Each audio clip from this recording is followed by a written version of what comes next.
Good evening, everyone. Welcome to the August 14th, 2023 council meeting. We'll be looking to go into closed session pursuant to 143, 318, 11A1, also 143, 318, 11A3, and again 143, 318, 11A6 to consult with the town attorney in order to preserve the attorney-client privilege between the attorney and the council, which privilege is hereby acknowledged, and to discuss the Hobbs versus Sunset Beach litigation and personnel matters under General Statute 160A/168. Do I have a motion to go into closed session? So moved. Do I have the second? Second. Any questions? All in favor? Aye.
Welcome everybody out to the August 14th, 2023 meeting. Please stand for the Pledge of Allegiance. I pledge allegiance to the flag of the United States of America and to the republic for which it stands, one nation, under God, indivisible, with liberty and justice for all.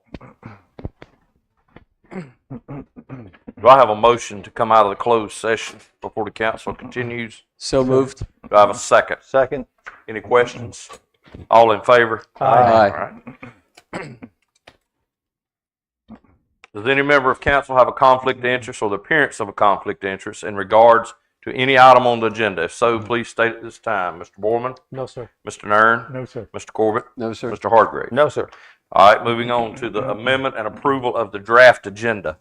On new business number 9, we need to add an item about Palm Cove, and I will read the paperwork out when we get to that. Does any member of council have anything else?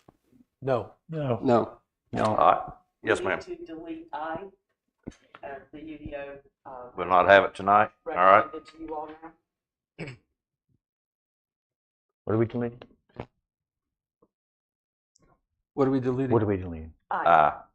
Item I, Oh. which is the planning board UDO rewrite activity report, Okay. Oh. because that is done. So, anything else? All right. If not, do I have a motion to approve the draft agenda? So moved. Do I have a second? Second. Any more questions? All in favor? Aye. All right, action discussion resulting from closed session. There was no action in closed session except allowing the attorney to speak on a matter that was brought up at the beginning of the thing in the closed session minutes. Other than that, nothing else was taking place tonight. Any general council discussion? Mr. No. Borman, you have anything? No, Mr. sir. Aaron? I would like to say thank you to Pete Larkin and the planning board and Chad and Lisa and everybody else that had anything to do with the rewrite of the UDO. That was a monumental task, and they should be proud of the work they did. And Wes McLeod. Oh, sorry. If he was sitting here, I'd have remembered. Sorry, Wes.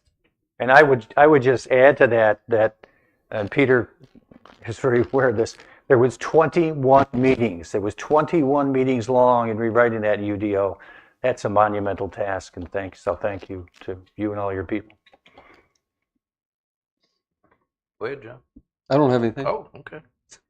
I just want to, again, appreciate everything that the planning board done, and also want to appreciate all our citizens coming out this year so far on our summer sound waves. It's been great out there. We've had an excellent year so far. We are going to reward the town with an extra concert on September the 6th. I don't think all the town council knows about it, but we are going to reward them. And just appreciate it. Appreciate all the people, the fellowship, whether you're visitors. I've been told that this thing is just something for our visitors, and that's definitely not true. Majority of the people I see there are our citizens. And I just want to thank everybody for coming out and the continued support for that. Does anyone have anything else? Yeah, just briefly, I just want to just let everybody know that we had another meeting of the Beach Parking Committee. The meeting was July 19th. What we're into now, we've gone through the history, a lot of the history regarding parking on the beach, in Sunset Beach, problems, the concerns, the worries. And we're in the two-step process now, which we started in our last meeting, and we're carrying it on to this meeting, which will be Wednesday, the next meeting. We've put together a proposed vision statement for the committee, and a vision statement is nothing more than the major goals of the committee, just the major goals of the committee. For example, everybody's heard about the idea of designated parking on the island. Well, that's in our vision statement also. And we know, and people have always talked about better designating parking, especially on Main Street. So our citizens and our visitors will not have to guess where to park. And so we're working on the vision statement. Hopefully you'll have that done on Wednesday.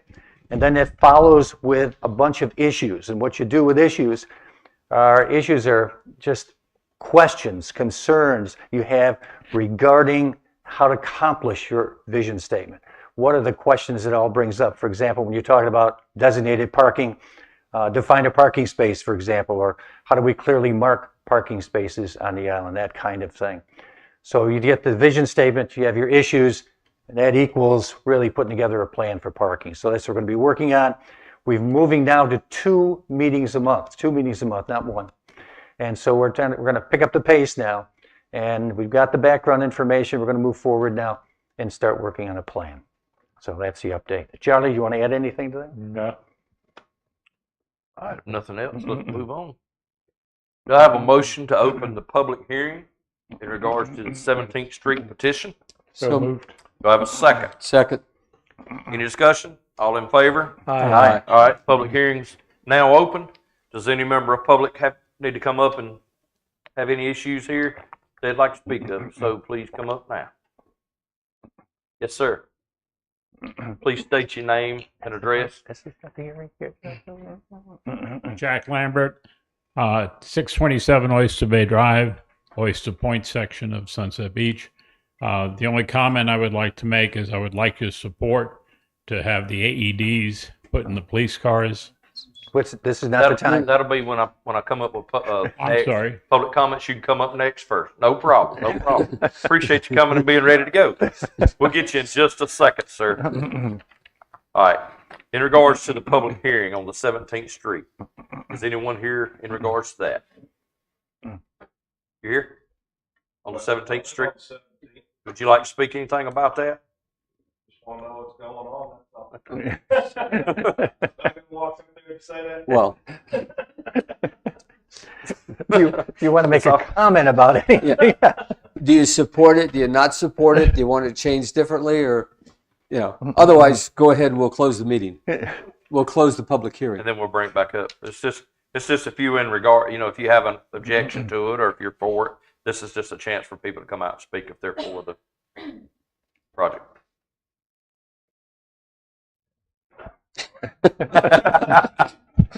It's so much nicer to have somebody participate in our public hearings.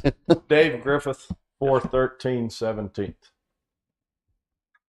My wife and I are here.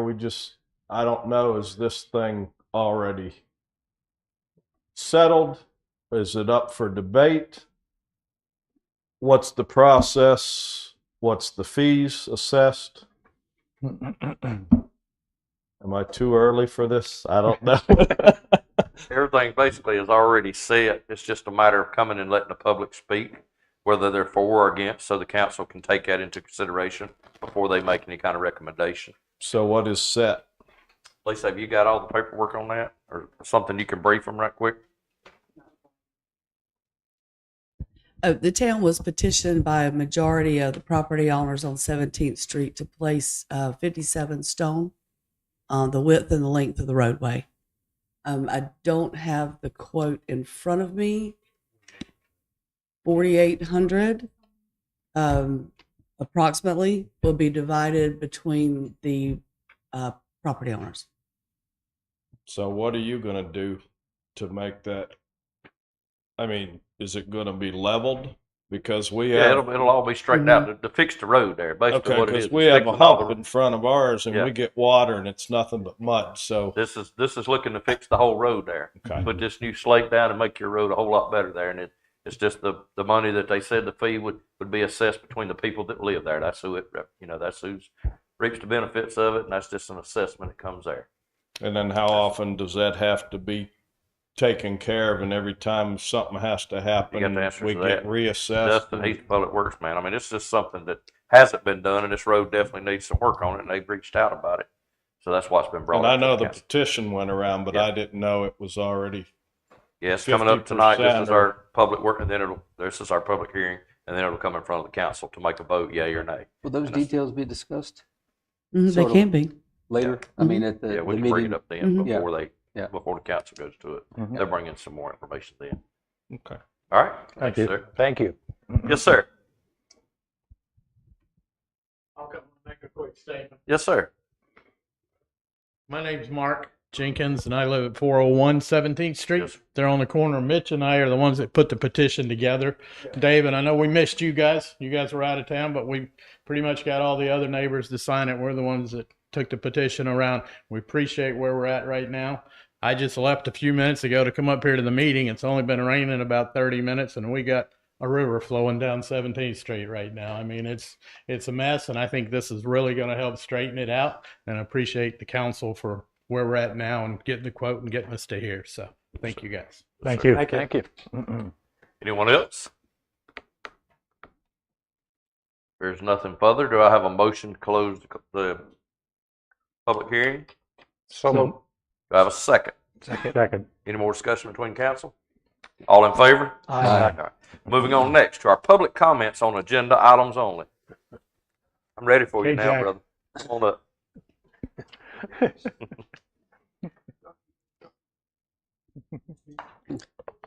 Number one, I apologize. No problem whatsoever. Stepped up sir. at the wrong time. No Jack problem. Lambert, 627 Oyster Bay Drive, Sunset Beach.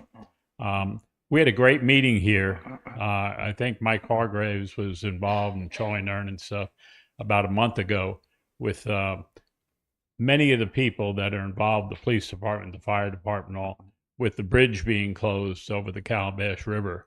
And one of the concerns our neighborhood has is the ambulance service, because we're going to be closed off from the Calabash ambulance. The nearest ambulance that will have to service us is up behind Ocean Ridge on Georgetown Road. That's about 6.5 miles. I actually clocked it, and it took about 11 minutes.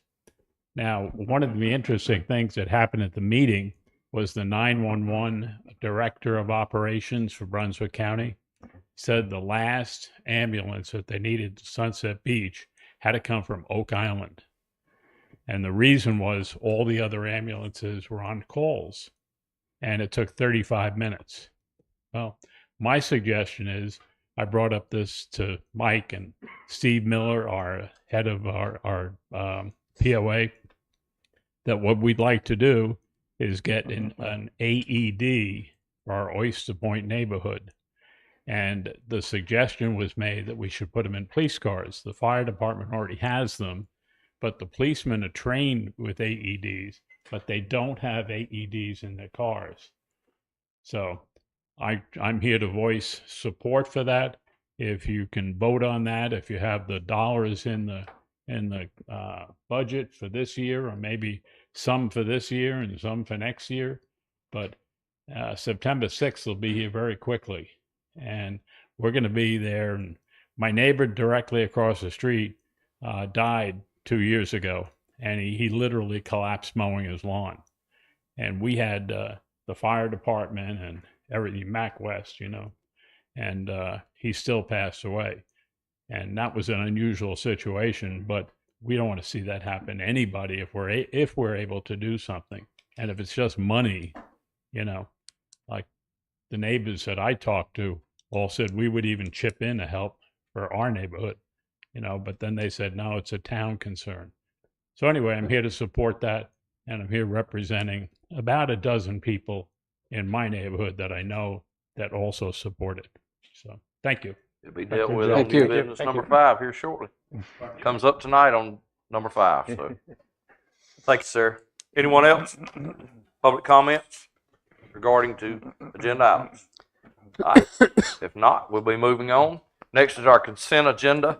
July the 10th, 2023 special meeting minutes. July the 10th, 2023 first regular meeting minutes. The Building Inspections Department, June 2023 report. The Finance Department, June 2023 report.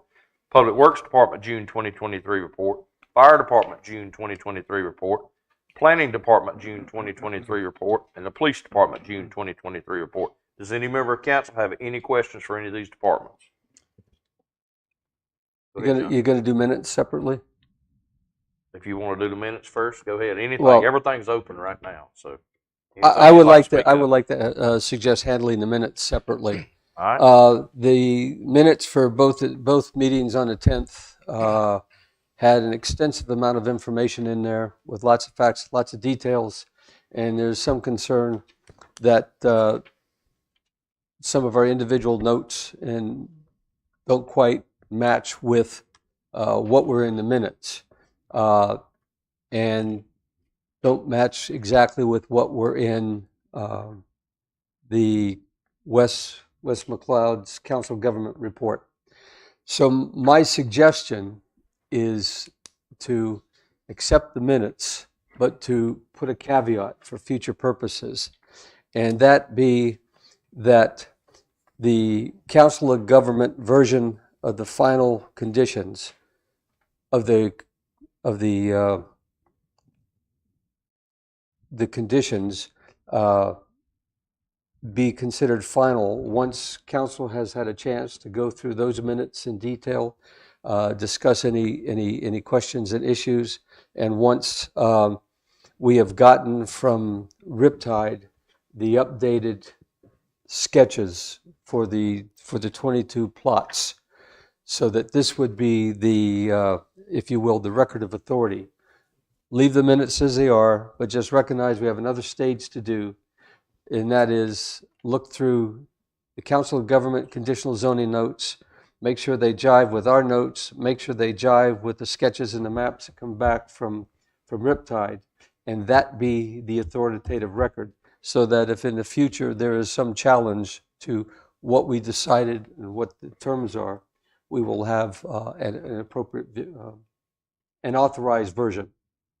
I think that would protect the town and make sure that the conditional zoning gets handled in a proper manner. And with that, with putting a caveat like that in the minutes, accept the minutes as they are, but then recognize that we have another stage to do that makes sure everything is in line what we think it's supposed to be. And if I may, Chad, correct me if I'm wrong, but they will be adopting the ordinances, Chad. The ordinances will be recorded, and those site plans will be a part of that ordinance. Is that right?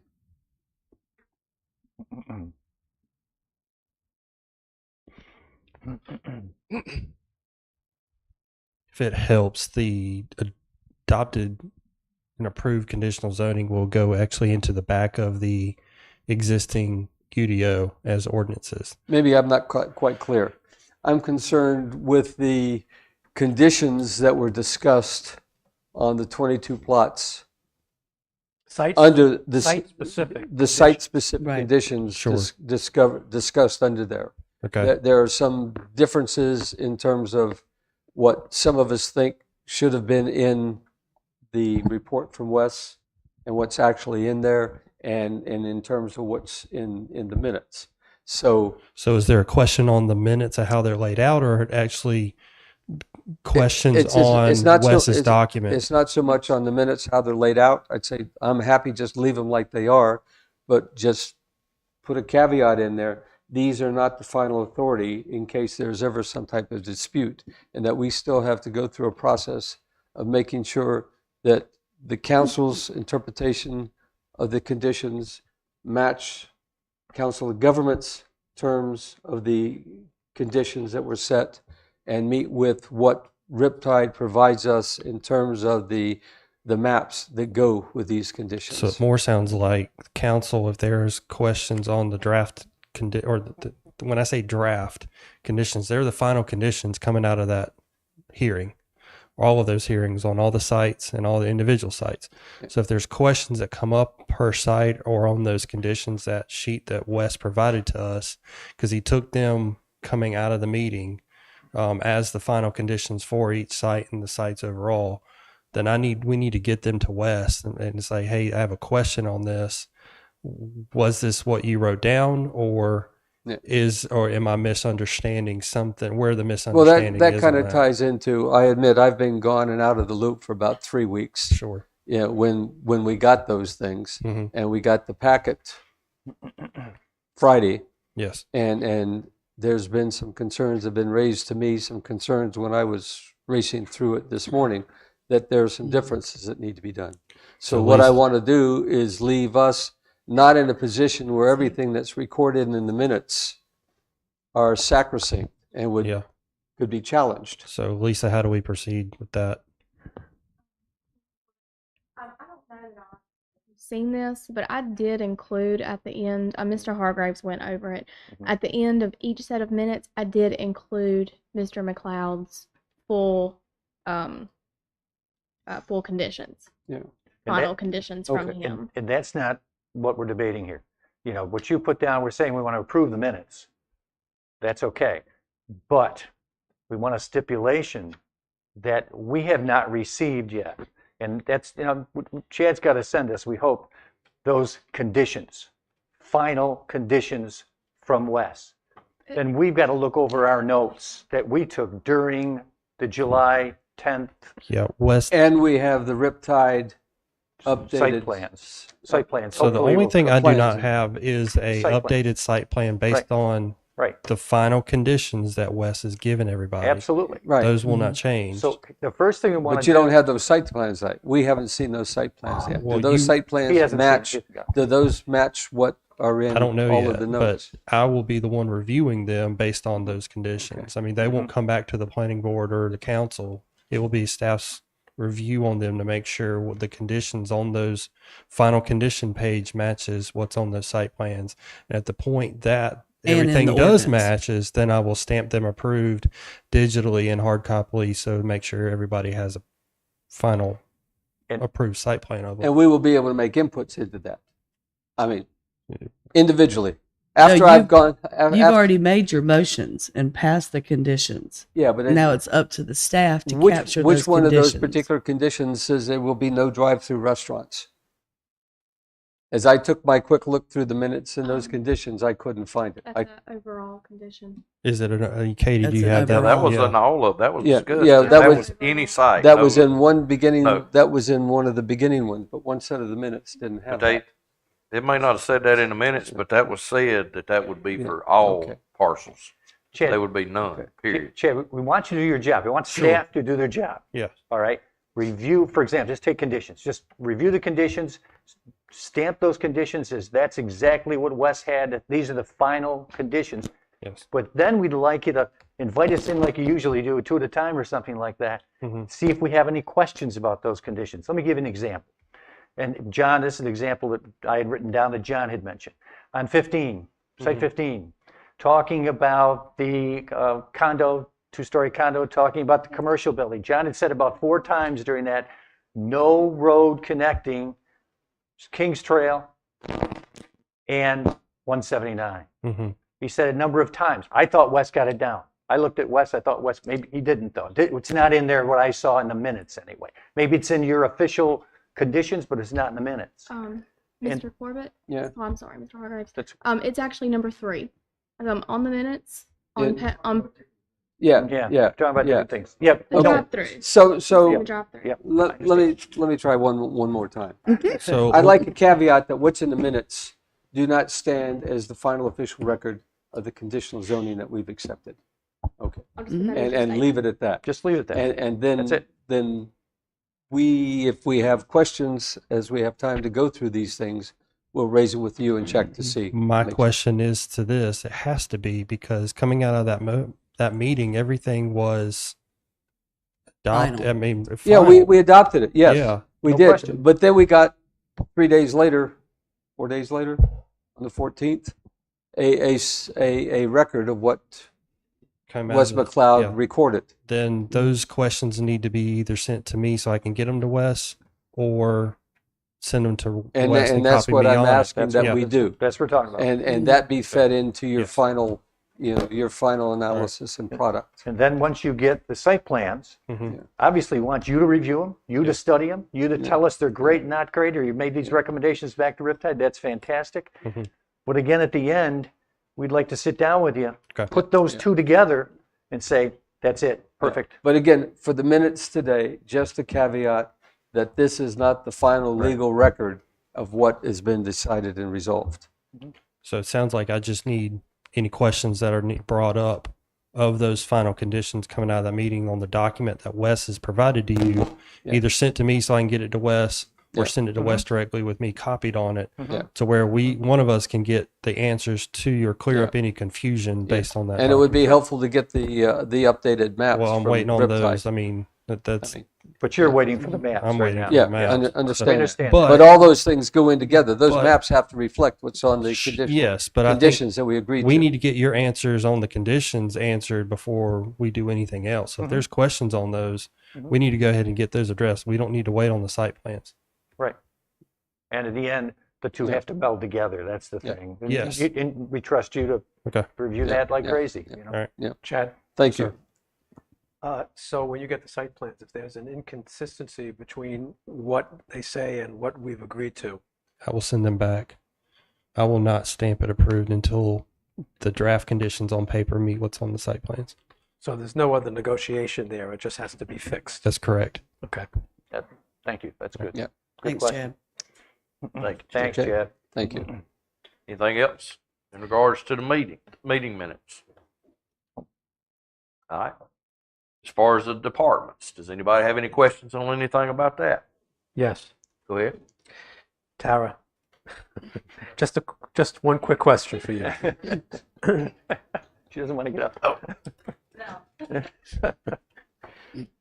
We had projected for grants and aid a significant number, and we're way below that. What was that we So- projected so much for? 790,000. from the grants. Yeah. So we got 500,000 from the Part F. It's the process that it takes to get the money. So we got the 500,000 from Part F. We had to jump through hoops with the deed, Yeah. which took a lot of time. So we have that coming, or we've gotten that. And it'll go into this. It's one of those year-end Okay. adjustments. The 250,000 from the other one we haven't gotten yet, but Okay. now that we have the D's all straightened out, we will be getting that. So we're Well, we going to think it's get coming. both of them. We know Yeah. it. We know it's coming. Yeah, I just saw It's a big, just- big but difference yeah. there. Yeah. Okay. So the actual year to date is not the final for the fiscal year. Because so we applied to get the grant funding for Part F February, and then we had issues with the wording in the deed, and so we had to keep going back and forth, and so it just got delayed. But we're going to get it. We got the 500,000. We just haven't gotten the 250,000 yet. Okay. Okay. Yes. Thank you. Makes me feel better. Yes. We're going to have it. Thank you. Tara, let me ask you a question also. Yes. On the Town of Sunset Beach budget to actual report, which it said the period ending June 30th, that's the end of the fiscal year. It is the end of the fiscal year. This is your final report? on These are this? not the final numbers. Okay, that's what I So understand. the Okay. way that government accounting works is this is basically cash based, right? You have in front of you, Okay, but the end of year at June 30th becomes accrual based. Mhm. So government accounting is modified accrual, which means we do cash, and then at the very end of the year we do accrual, and so this will change all the way up into the end of September. okay. Thank Is you. that good? That clears Thanks, it up. Tara. Thank you. Any other questions for any other departments? No. Not, do I have a motion to accept the special meeting minutes, the regular meeting minutes with the stipulations that y'all have agreed on, and all the department reports? Do I So have a moved. motion? Do I have a second? Second. Any more discussion? All in favor? Aye. Any members that doesn't have anything else of our staff is welcome to leave. Thank y'all for all you do. Next, we'll be moving on to a town administrator report. Ms. Anglin, you have the floor. Thanks, Mayor. A few things for you. NCDOT has advised that the stoplight installation at the intersection of Clubhouse Road and Old Georgetown Road will be installed by September the 6th. What you'll be seeing now is foundation work for the light supports is commencing, and the underground wiring work is commencing in the remaining couple of weeks of August. And that's pretty much it. They're basically promising September 6th that stoplight will be there. Lisa, if I can add to that, Sure. because I'm the one that contacts NCDOT. They were supposed to start last week, and they have not. The only thing that's happened in that area right now is Focus put the flags in all their lines through that area. So I will be on the phone tomorrow, promise, with NCDOT again to find out where we are with the stoplight again. So I finally found the person who's in charge And so we'll be on the phone tomorrow with that person. So I'll give you an update from there. Great. Thank you. And you also will see the work at the intersection of Seaside Road and Old Georgetown at the Kangaroo Station where the right turn lane is commencing. But I don't have a date on when that'll be done. Will you ask them tomorrow, please? I will work on that too. Thanks. Next, we're in the final stages for the design of the concept for moving the Public Works Department to the property behind Fire Station 2 on Old Georgetown Road. Dustin and the engineers and I have a meeting later this week to talk about the wetlands that's on that property. We feel like we will need to fill in a very small portion of those wetlands, which will, of course, we'll have to mitigate that. Basically, we'll have to pay something. So we will be meeting to talk about that and find out. Then we'll be bringing the design and everything to you all. I want to reiterate because there's a lot of gossip going on. There will not, I underline not, be a shooting range on the property behind Fire Station 2, nor will there be a burn training center for the fire department. Both of those ideas were squashed a while ago, and it's just not going to be there. So you could take it to the bank. No burn tower, and no shooting range. Only thing that'll be out there is public works related equipment, facilities, things of that nature. Just like the public works department yard that's behind Fire Station 1 right now, that's what's going to Fire Station 2, to the property behind Fire Station 2, and nothing else. Dredging project will resume in September with the relocation of the shellfish from the Finger Canals, Marys, and Turtles Creeks, followed by the dredging of Mary and Turtles Creek starting in October, with the Finger Canals dredging scheduled to begin in mid-November. Moffitt Nickel is finalizing the dredging navigation project grant application to submit to the state so that we can take advantage of the new funding of state share of 75% and the town share of 25%. On the grant that we're under now, it is a 2/3 state share, 1/3 town share. So we want to get the new grant so we can take advantage of the town paying the lesser. Question, please. Sure. Is that covering the whole project or only from here going forward? That's from here going forward. All right. And that would also mean that the people who are going to be billed in this will obviously be billed less if we get this through. Right. And it's still all one project. Yes. The one thing that we will need, Tara and Moffitt and Nickel are working on the actual cost that need to be included in the grant application. And as soon as they finalize that, we're going to need the council to schedule a special meeting to approve the required resolution that needs to go with that application. We anticipate that'll be a week, 2 weeks max before we'll be asking the mayor to call a special meeting. Between August 16th and the 31st, and I don't think anybody's going to be able to see this unless you're out deep sea fishing, but just to put it out there, between August 16th and the 31st, Total Energies Renewable USA LLC and Synergy Corp will be conducting a geophysical survey to collect data for the future deployment of Met Ocean buoys within the Carolina Long Bay offshore wind leasing areas, District 5 and 6. Those two districts are located approximately 20 to 25 miles off the coast of Bald Head Island and Oak Island. So just so everybody knows that there's somebody out there that's going to be surveying for wind energy. But we don't have an area directly offshore from us We do not. That has been to be affected. That That's has been canceled. Right. Yes. Right. Just make that clear. At That this people don't get time. confused. And just 3 more things, Mayor. The town is accepting donations for benches and swings that are placed in public areas around town. The gazebo on the island, there's benches, the park, there's things located here. And if you are interested in donating in honor or in memory of somebody, please contact Vicki Todd in the Public Works Department, and she can give you all the details of how that program works. 9/11 ceremony, we are working on that ceremony as we speak. That'll be held, of course, on September the 11th in the town park. The brick walkway surrounding the monument should be going in this week or next week, and the kiosk will be installed in advance of the ceremony and will be unveiled during that ceremony.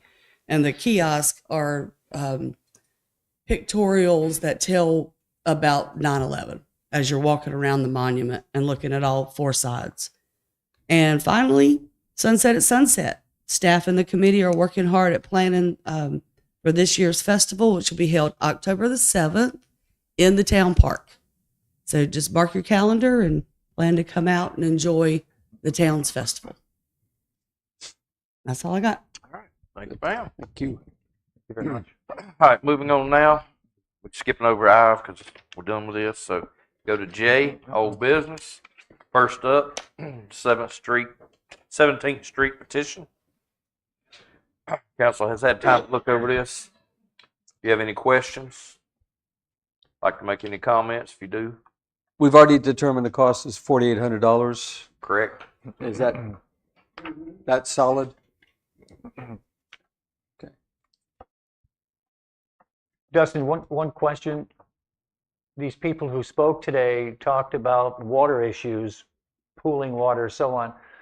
Well, when you put down the 57 stone, do you somehow straighten that all out, the road out, or make it level again so that water doesn't pool? Or Yeah, we'll grade the road back out, and then we'll Okay. lay the rock down on top of the graded road. excellent. Okay, good. We're going to address that. That's great. Do we know the cost per plat? No. If you know what the price is, if that's a solid price and it's 16, that's there's mailings goes into it. Staff, administration time. But it's gonna come all in. Equated into that, but that's the big. Yeah, Yes. big number is that one. Okay. Other than that, Okay, good. council have anything else? It's about $300. Are we sure, I mean, since we got a man standing up there that maybe can answer the question, that 3 loads of gravel on that road is gonna be enough? Yes. Okay. What's- Yes. What's the pleasure of council in I make a regards to this motion. issue? I'd like to make a motion, we approve the resolution directing. Do I have a second? the Second. Okay, I didn't finish it, but that's all. That's all you needed. That's all I needed. Any more discussion? All in favor? Aye. Aye. Alright. Moving on, consideration of bid for walkway repairs and replacement. Come on back up, sir. You ain't finished. Tara, if you need to come up, you can come on up too, because I'm sure they're gonna have a question or two for you. So come on. Yeah. All right, council, floor is open on this. Does anyone have any questions in regards to this pricing that we've got on these? Tara, just for the people that are here and the people watching on YouTube, you say that the money is going to come from the Beach Erosion Fund. Can you explain that for the people here that Yes. they So understand what that is? And we we have a get balance of Oh, $2,500,000 in that. So Yeah, so we get a occupancy tax, which is made up of accommodation tax, the beach erosion, and then 1% is for a county pass through. So when people are paying 6% on short term rentals, 3% of that goes to accommodations, which we can use on tourism related general expenses for the town. And then 2% goes into a beach erosion fund. good. Typically, the beach towns use that to add sand to their beach, but we do not have an issue with that. So we've been mostly focused on doing repairs for our walkways.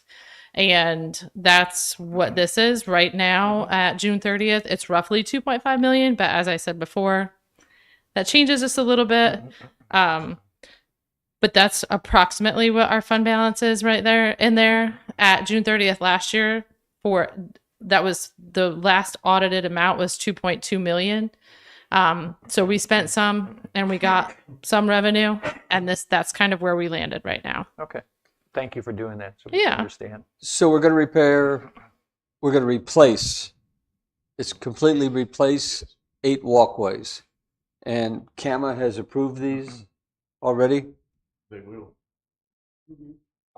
They will, Yeah. before we do Yeah, anything. they were doing an exemption because they're under the beach accesses. They're doing an exemption for these.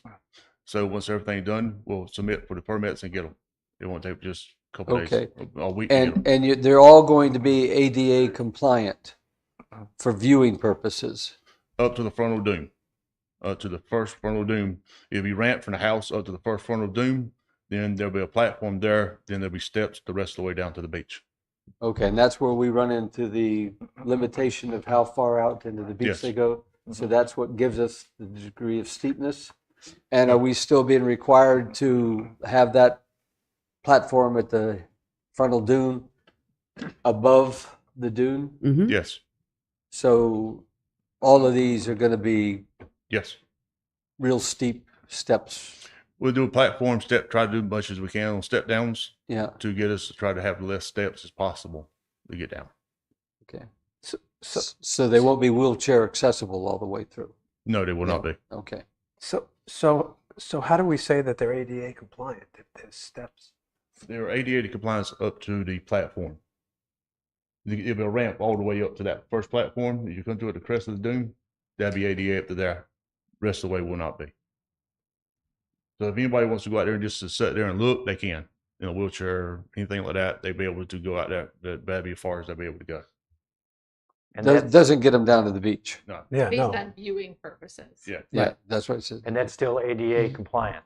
Yes. Mm-hmm. Okay. Okay. Okay.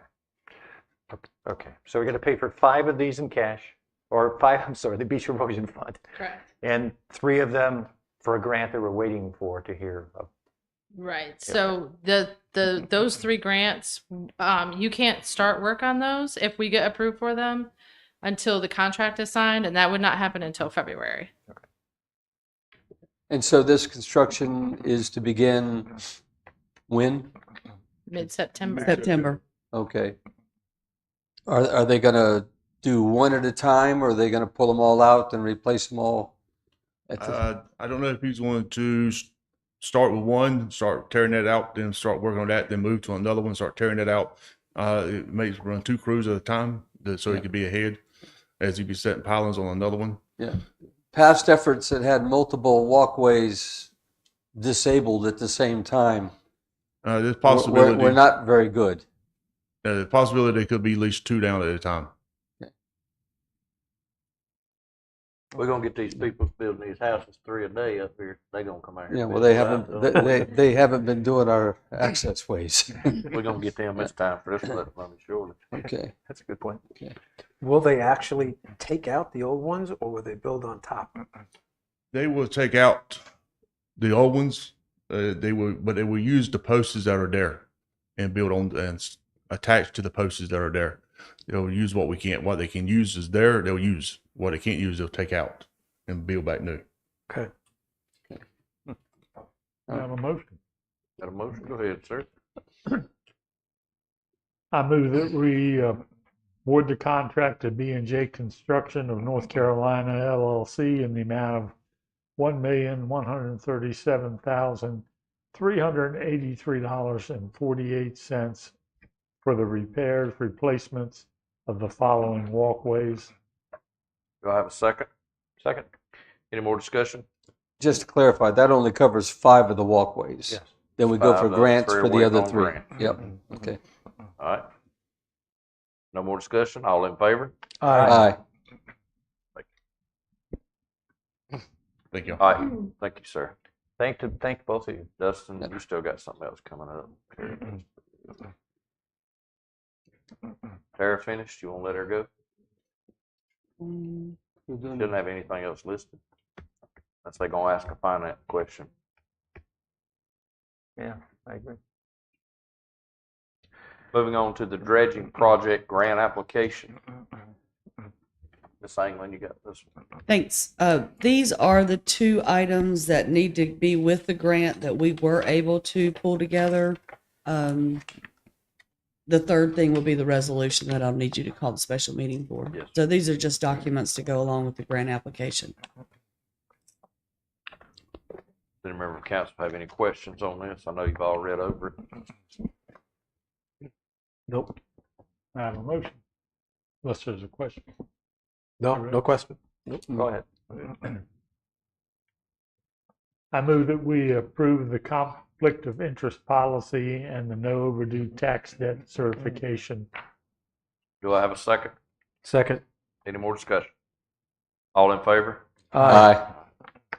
Moving on next, RCCP Phase 4, 40th Street Shoreline Protection Project. Ms. Anglin, you have this again? Thanks, Mayor.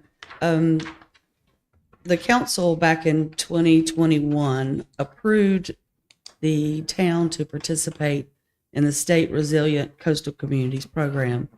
The committee met and went through a list of projects, and then we met with the engineers and determined that the 40th Street Shoreline Protection Project was the most likely to get funded. It is $245,000 is the projected cost for the Phase 4 construction, and unfortunately, we were not approved for grant funding. This would put a culvert or a pipe under 40th Street over to the wetland area that stays flooded once water crosses the road, in addition to some stabilization of the marshland on the waterway side. So basically where we are now is in the rejection letter, they did offer us another grant funding program, but after reviewing the guidelines, it was determined that type of grant was more for oceanfront projects instead of marshland projects. So we don't feel that it would qualify for grant funding. And I've been unable to find any other funding sources at this moment. So we need the council to give us some direction on if you want to move forward with the project at a cost not to exceed $245,000, or if you want us to delay this project and try to look for more grant funding. Question? Go ahead. We put a culvert under 40th Street, and does that alleviate the problem we have with hurricanes and the high tides of stopping accessibility of 40th Street to get out to Inlet and Bay? Because the water will be able to go back and forth through that pipe instead of standing there flooding. So now the situation without this culvert, when we have a bad hurricane or the high tides, Inlet and Bay are isolated. They can't get out. Correct. Unless we send a boat. Correct.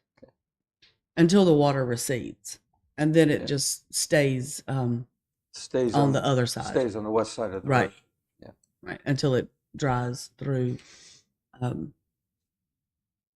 heat or infiltration.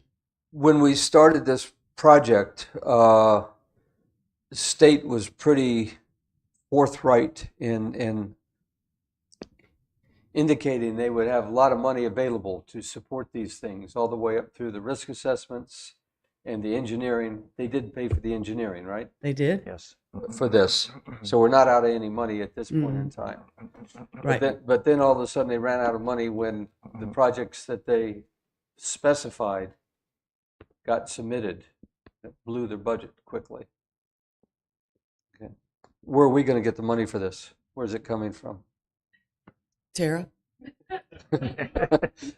It'll come from general fund. And what impact does that have on our budget, our fund? It's $245,000 that we did not plan on spending. Correct. So this would be something that would come from general fund balance. The impact on it, I can't say as of right now. I mean, it's something that we would have to bid out, see what it came in at. I mean, we'd go through the whole bid process before we could do anything, before we do a budget amendment at all, because this is just an estimate. I mean, we could go through the bid and see where it's going to land us and decide not to do the project. I guess that's the critical part. We can push this, continue to Yeah, you're push just this looking forward. for direction today and- on and the find thing, out. whether Right. whether to continue to look in it, continue to look into some more of the grants. That's all you're asking for today is direction. So what's the pleasure of council in giving them direction on? Do they need are y'all interested in looking into this further to go further? Yes, I think we should. Yeah, Absolutely. We got a Try to lot of protect that out there. citizens Right. live on Right. those streets. If they can't get out of there, Yeah. what if there's an emergency? So I think it's So it's let's- pleasure of let's council see for y'all what it to look costs. into this and Yeah. see what y'all continue to find. See if you can find grants, of course, first. If you can't, then we'll look into this as we go through some more time. Right. Can you still go out for bids to see what kind of stuff we come up with, or do you need to look for grants first? Or? I mean, we have the engineering and everything correct. So, Mhm. I mean, Yeah, we're ready to go. This is a camera ready project. We are ready to go to permitting with this project right now. yeah. Well, I think two ways. One, go out for bids, and two, look for money. Right. We Yeah, the always bids are. won't disqualify you from grants. Starting the construction would disqualify you from a grant. Yeah. So, But we can take it up to the bid. yeah, we can Mhm. bid. Okay.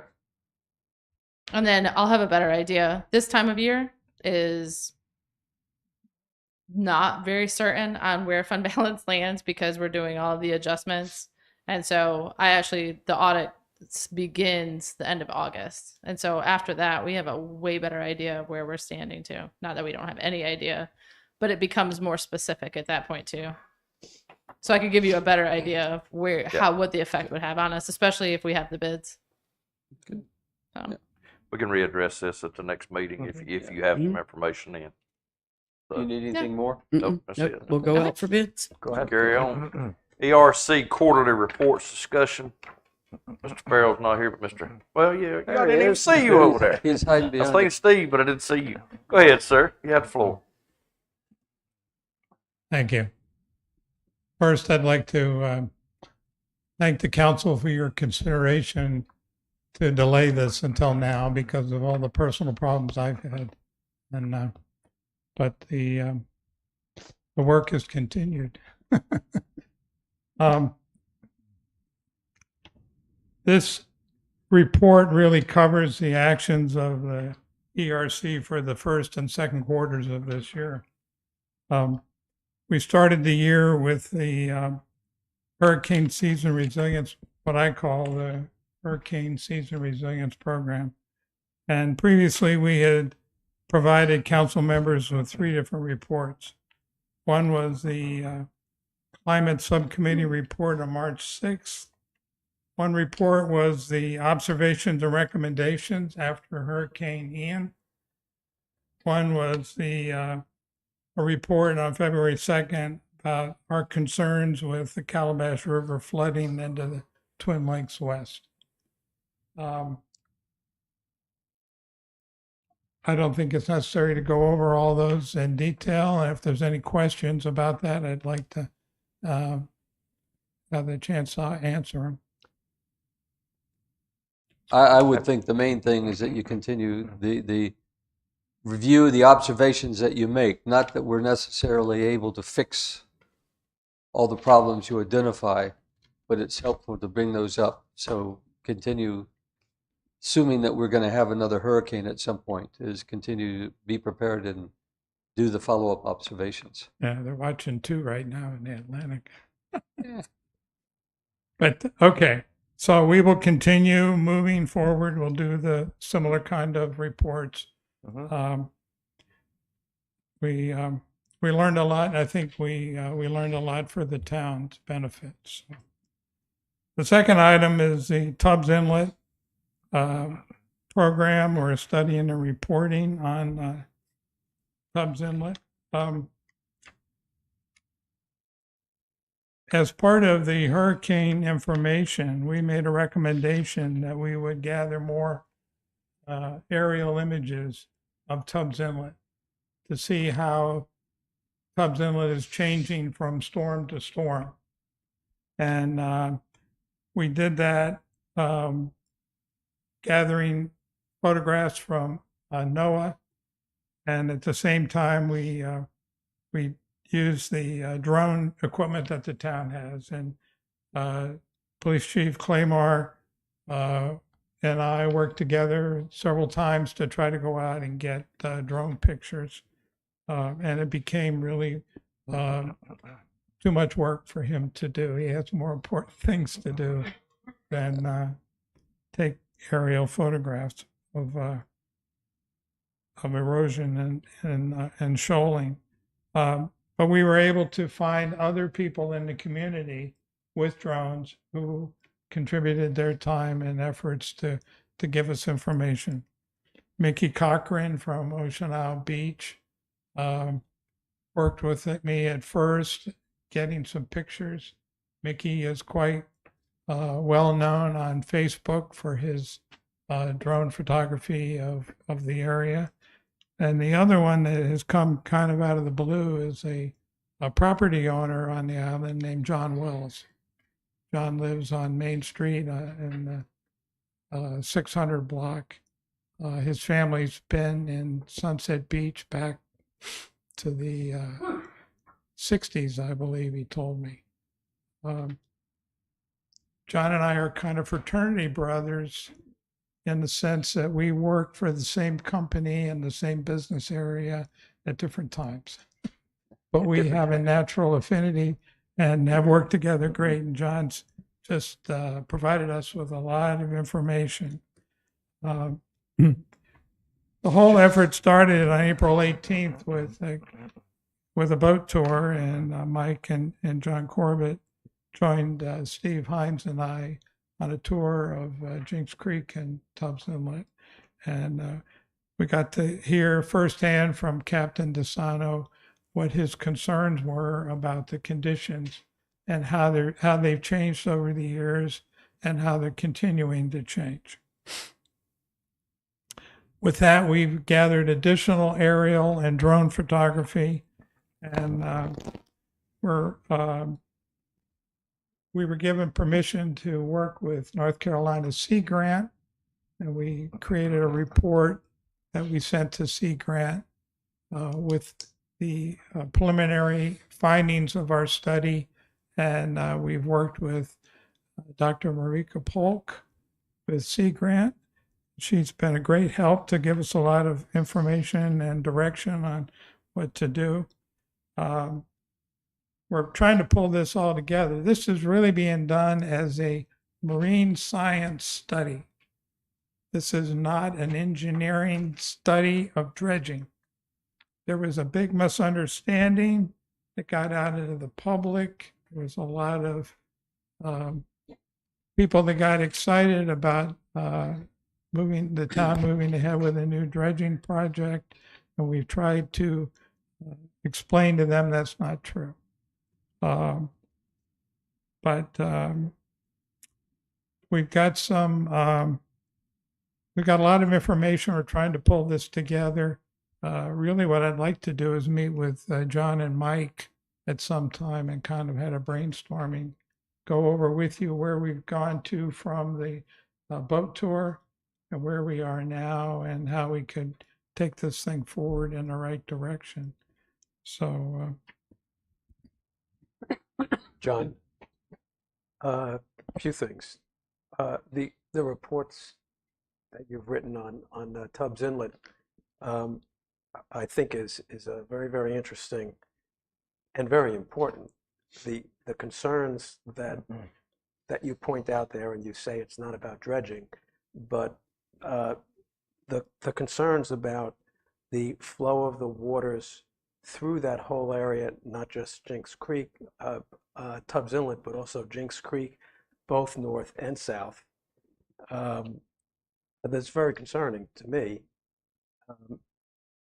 Not just me. I think a lot of people are concerned about what's happening there. The shoaling that's occurring, the quality of the water, quality of the fishing, the quality of the marine life there is all being negatively affected, I think, by what's happening there. And I would encourage you to really continue with this. I think it's a very, very important endeavor for the continued viability of that whole area. Thank you, Tom. We agree, and we intend to do that. The more we learn, the more we understand that this is more than one thing. This is a huge system problem. It's from the Intercoastal Waterway all the way down, not just through Jinks Creek, Yeah.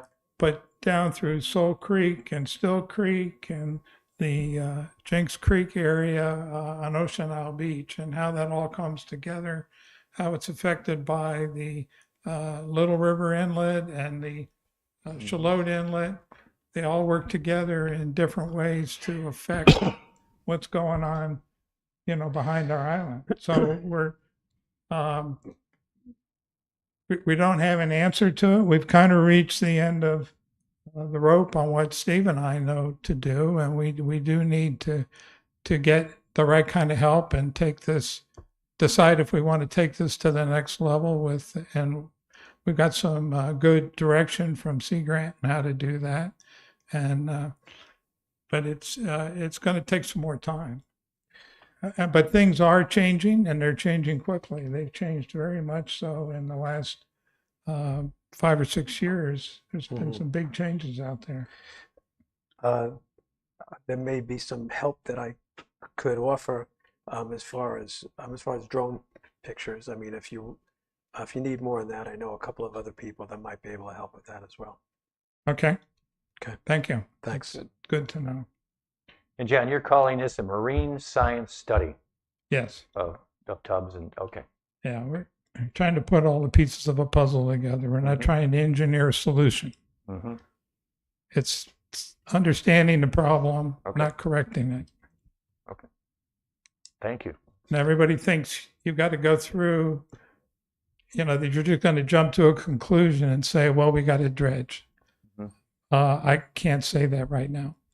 I can't say it's not going to happen, but I can't say it's going to happen. Are there any other questions about this?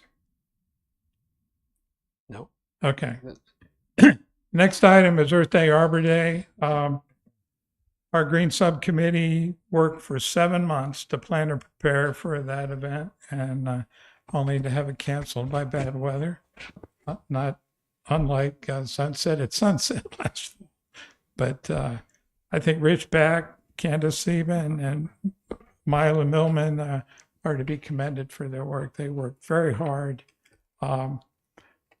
It's really gotten to the point where it might be too much for 3 people to do an event like this. And we've talked to Chad about it before. We'll have to think about that for next year and how we can bring more people in to help with this. But with the ERC being a board that's subject to public meeting laws, we have 7 people, so we can't have more than 3 people working together without getting into quorum issues. What happens to soliciting volunteers to actually do the implementation? 3 core people do the planning and organizing, the setting up, and then soliciting for volunteers to actually do a lot of the hard work that needs to be We done. did have volunteers that were ready to help us with the event. Yeah. But they didn't help with the planning of the event. And And you're saying maybe you need that's mo- what we need you to do next You need year. more than 3 to do the planning. Yeah. Mm-hmm. Have to think about that. Yeah, Are you planning to do next year though? Next April? Yes, sir. Okay. Good. Good. Next item, the BEMC Community Grant Program. Rich and Chad worked together to submit a grant request, and we were very hopeful that we'd get $2,500 awarded to us to offset some of the cost of our activities. But at the end of the day, we were not chosen for the grant. That'll come up again next year, and we'll submit another grant request for that again. What were you asking for? $2,500. I mean, to do what? green projects, pay for trees and landscaping and, Rich, he had a lot of great ideas about what he could do, but we needed money to do it. In Sunset Beach. In Sunset Beach. Public areas, town Public areas that areas, we right. own and stuff like that. Right. Yeah. Could you send me a copy of the grant request? Sure. Thank you.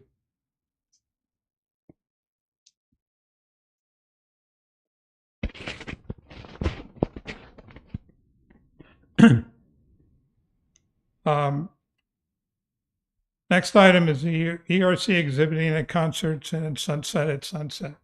We had an exhibit 2 weeks ago at the concert. We enjoyed the concert, but it's just really not a good venue for our kind of exhibit. We only had 5 or 6 people out of the thousands that were there stop by and talk to us. So we've decided not to try any more concerts or markets this year, but we will be an exhibitor at Sunset at Sunset.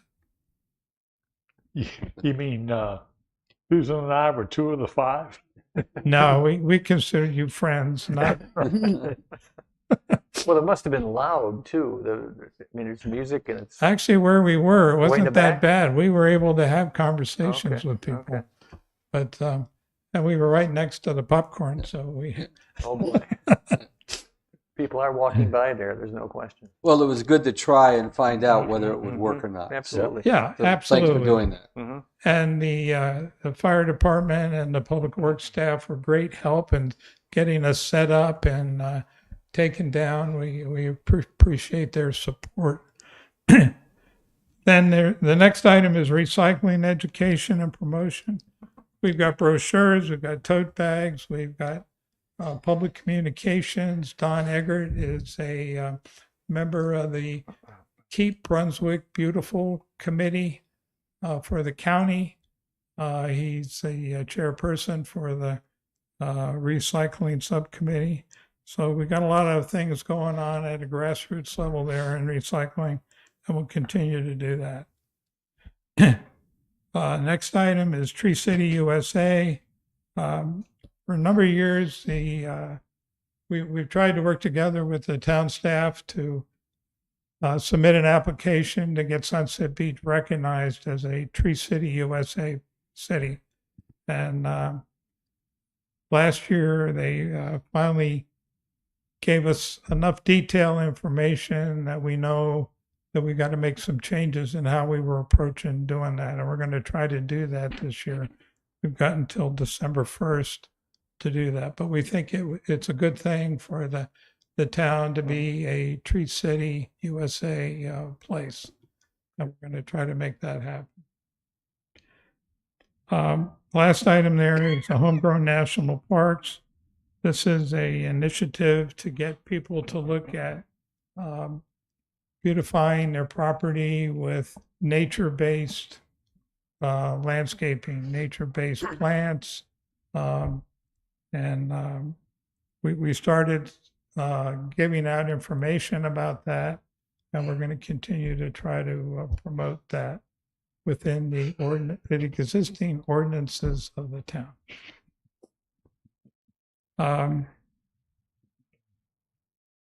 So I guess, I'm open for more questions or comments. We have a great group of people on the ERC. It's a group of people with very diverse backgrounds and experience, and we work together very well and collaborate on things. I think the arrangement we have with organization we have with subcommittees gets everybody involved in the activities of the committee. And our new member, Michael Cassidy, is getting active quickly on what we're doing. And I think we can continue to do what we've been doing, and we're always looking for something new and better to do too. So, any other questions or comments? You've got a lot to do right here. Yeah. Pardon? You've got a lot to do right here. Yeah. I have a Actually, it's a question for Lisa. You know, Sunset at Sunset is a committee Mhm. and has a whole bunch of bodies. I mean, for a committee such as the ERC, oh, let me change it. Does Sunset at Sunset have to abide by all the open meeting rules? Or, you know, whoever's organizing the parking, whoever's organizing the flow of vendors getting in, who, you know, all of the things, whoever organizes the advertising. My point is, John said they've got 9 people. I think you said 9, or is it 7? 7 people? We have 7 on the 7 committee. people. And the challenge they have is discussing one of the topics without having a called meeting to do that, to Mhm. bring the people together. Mhm. The Sunset at Sunset Committee is different. They do minutes, and those minutes are housed on the website. But the council does not appoint those committee members. They've only appointed one committee member, which is Karen Joseph. Yeah. And then all the others are volunteers. So they are not open to open meetings laws, but they do keep minutes and they have agendas and all that. In his, the ERC situation, they are all appointed by you all. So that makes them a different animal. But they can certainly entertain any volunteers that they would like to get to come help with their events. How about before the event at the planning portion of it? I mean, it's something I think that we should try to think about, a way to enable them to use more people just than 7 to be the sole core. It's difficult. Hmm?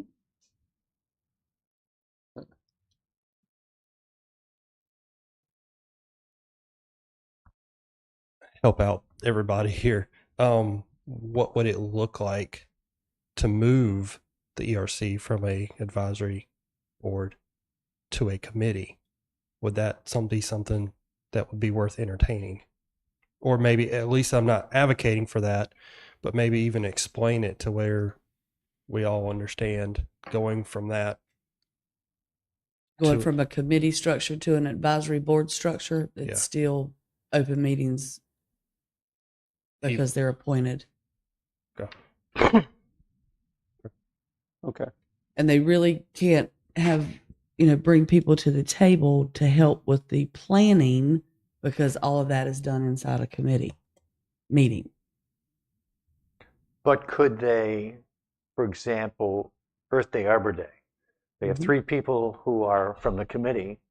Could there be other volunteers in the community that would help them out as they met on their own and planned? But obviously, the 3 people, those people don't sit up here when they have a meeting Right. or anything like that. But you could get volunteers to help out your different committees if need be, like you did for taking aerial pictures of Tubbs Inlet type of thing. That's a person who's volunteered to help you out. That's good. And then the 3 would bring back to the committee any recommendations coming from that subcommittee, plus their volunteers. Yeah. The For point the is that ERC to take I think we're action. kind of get at, the 3-person subcommittee has a meeting, calls a meeting, announces a meeting, and then. But it's not open. It's not an open meeting because it's not a quorum. That's Okay. why they're limited to the 3. 3 instead of 4. Yeah. Okay, so they got 3. Then can they have the volunteers for that particular project sit in on that meeting? Mhm. And from that meeting, get assigned tasks or volunteer for tasks to do? Hmm. That's what yeah. Okay. That's good. But if there's any action to come, it would have to come back to the ERC through the Yes. 3 Yeah. subcommittee members I agree with that. to Yeah. get the ERC to take the action needed or whatever.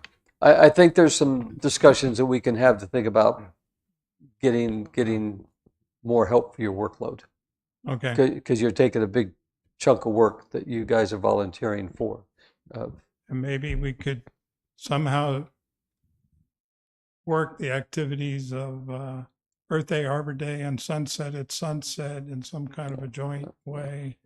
that allows us Yeah. to use. Well, I think it's something that Resources. we can discuss that Okay, later and see if we can work something out. Yeah, that's good. but we're doing the best we can, guys. Doing a good job.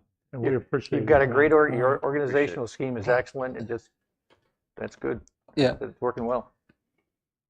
If I could add just another 2 cents, sort of like when you are looking through the hurricane impacts and those types of things, it would be good if you kept in mind trying to identify specific projects that would not require major engineering, major outside help that could be done to sort of help mitigate against the hurricanes.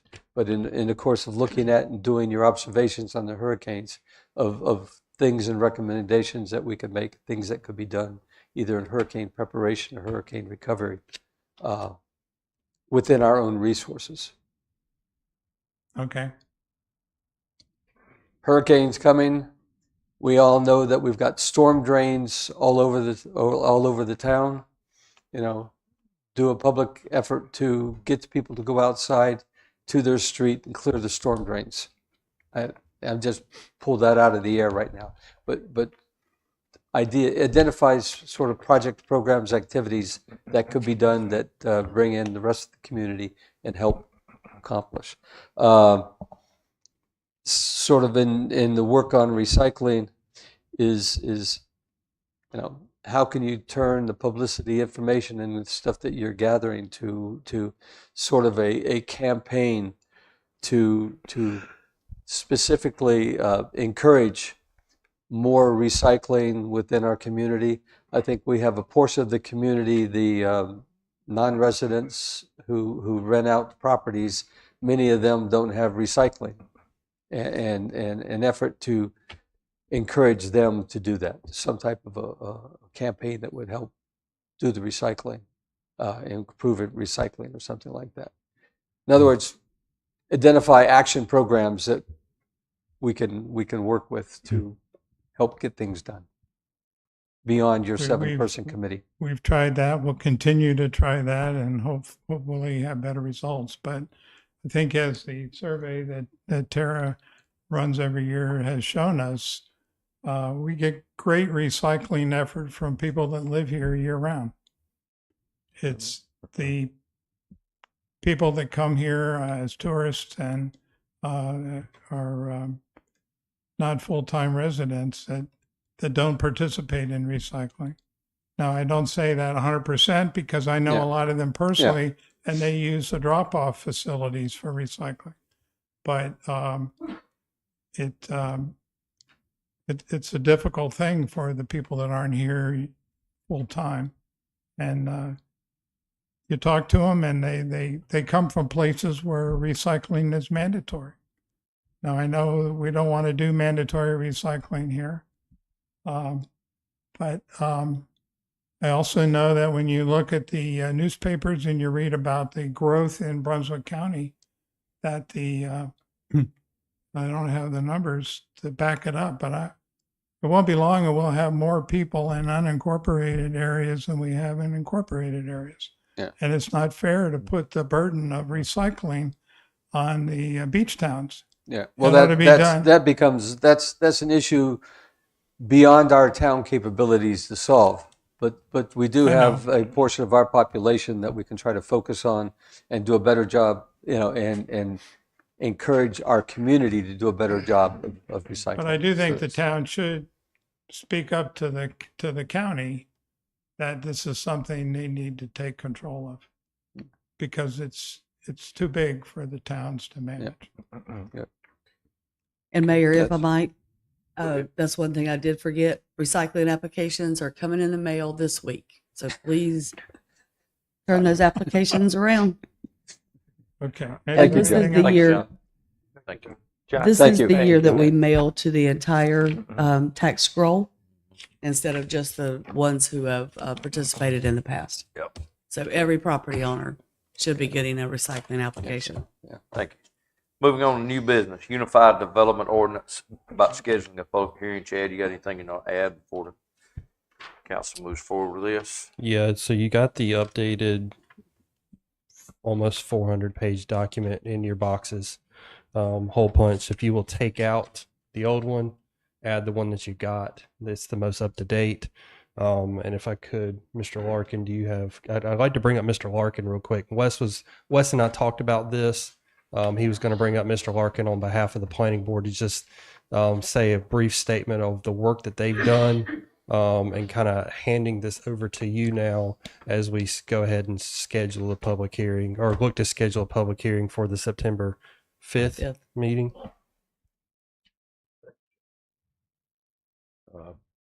Good evening, Council, Mayor, staff. Pete Larkin, Chair of the Planning Board for Sunset Beach. I really appreciated some of the things, that everybody really said about the kudos to the Planning Board. And also, I'm glad you recognized town staff.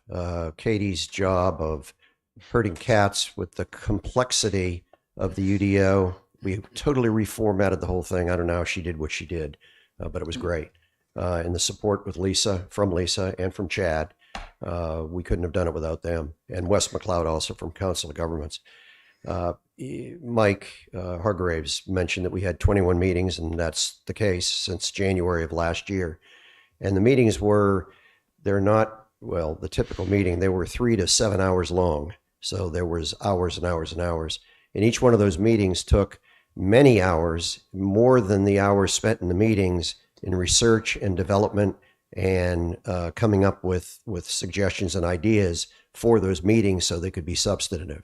And specifically want to really thank Ron LeBruno, who's the vice chair of the planning board, and Sybil Kirsten, who is our ETJ representative, and Richard Dysinger and Jerry Barnes, who just worked effortlessly to make this all happen. So it was a group effort. The UDO, the revised UDO draft that you have before you, I don't want to say it's a work in progress because it is very, very good. But even more recently, I've submitted some things to Chad and to Wes. They're housekeeping items. They're certainly not substantive, but they help clarify the UDO so it can be understood better by our applicants that make applications and by our town staff so they can enforce it. But it's a living document, even though we hate to say it that way. And over the years, as we move forward, we're going to have to stay diligent with text amendments and revising that UDO because it has to fit our environment for the town. And we know how quickly things change, even in this day and age. And with all the development, it certainly is going to change some more. But the planning board unanimously has accepted and approved the UDO draft that's before you. And there's just been a couple of housekeeping things that have come up that we'll all need to address as time goes on. But, okay, thank you, Chair. Thanks, Mr. Chairman. I will look to schedule meetings with you to answer any questions you might have. Go over this. The biggest thing that you'll notice is that there is some red line, there is some black line, there's some new things that are added in. The biggest thing that you'll have to get used to as you move forward with this is we went from 13 articles with 3 appendices down to 7 articles with 1 appendix. And that's just going to take some getting used to of where old stuff is in what location. But other than that, here to schedule a public hearing for the September 5th meeting to formally look to adopt this article as our new Unified Development Ordinance. You have a motion? Question first. If we have some things that we would like to discuss or concerns, at what point do we do that? September 5th. After the public hearing. We have the public hearing. Yeah. And then, for example, if we wanted to delete a section or add a section, that would be the time to bring it up? Mm-hmm. Okay. It would be nice probably to know what those ideas are, so we'll talk about that beforehand. I'll talk to you later. You'll be scheduling something. Yeah, I'll start reaching out to Questions about Yeah, I'll start scheduling those this week. I'm out of town next week, so I'll be out of the office, but we'll make sure Wes and I are going to make ourselves available. And he's even told me today he's willing to potentially come down here for a day to meet with everybody as well. So All right, perfect. Thank you. That would be helpful. I move that we schedule a public hearing to hear comments regarding the draft UDO language for September 5th, 2023 at 7 p.m. Do I have a second? Second. Any more discussion? All in favor? Aye. Thank you. Planning board meeting schedule. Go ahead, Chad. yeah, so the second item that I had is tonight is I have the blessing from the planning board and back up just a hair. At the next meeting that the planning board will have, we will make a recommendation and a motion to cancel the second meeting of the month. I'm coming before you today to kind of determine what that regular meeting is going to look like and when that's going to be had. Staff has had the conversation with administration and the planning board to formally move the planning board meetings from the first Thursday of the month to the third Thursday of the month. The reason behind that is that I had the idea is that instead of sometimes being ahead of the council on meetings and sometimes being behind the council in meetings where some things have to not only go to planning board, but also must come to council to schedule public hearing, and then public hearing must be had.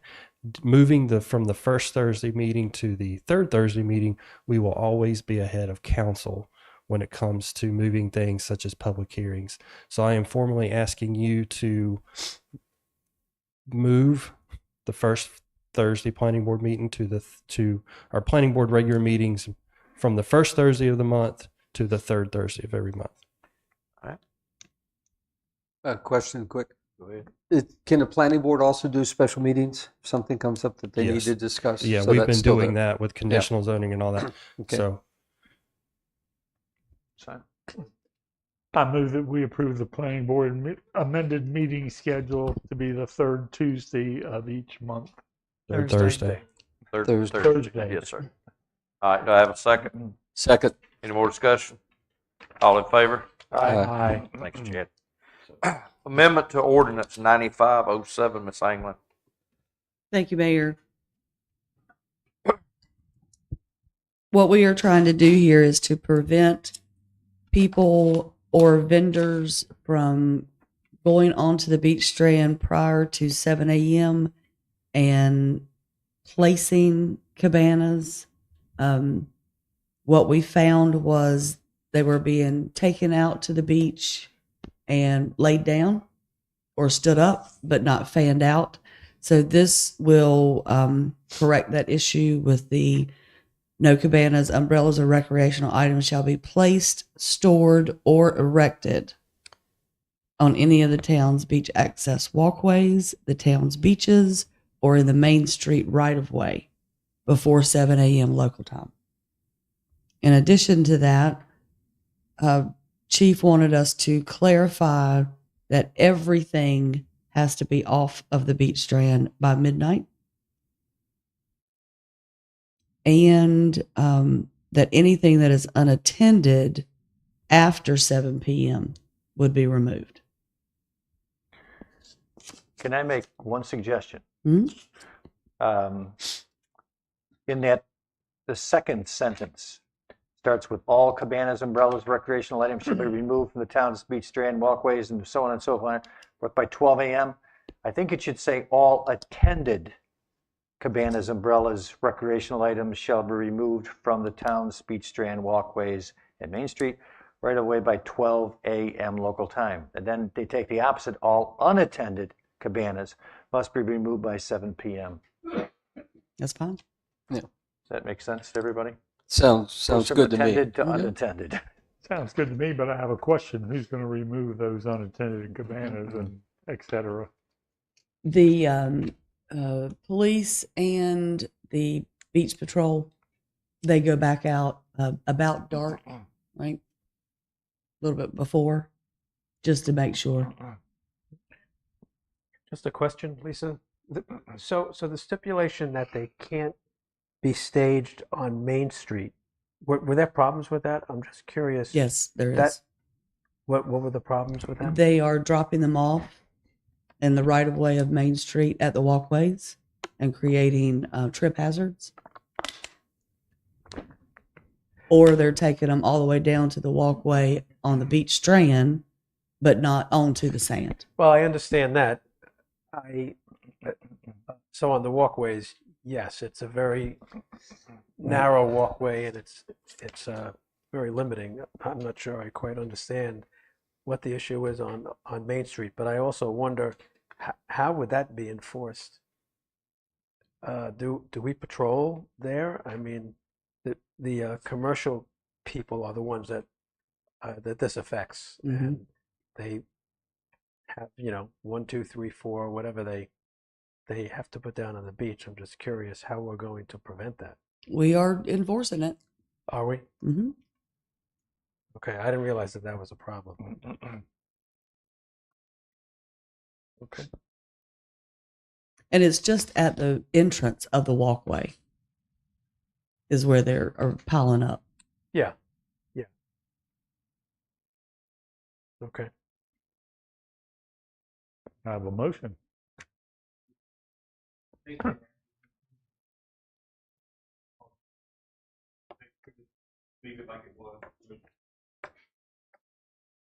Well, we've got the unattended in the third sentence.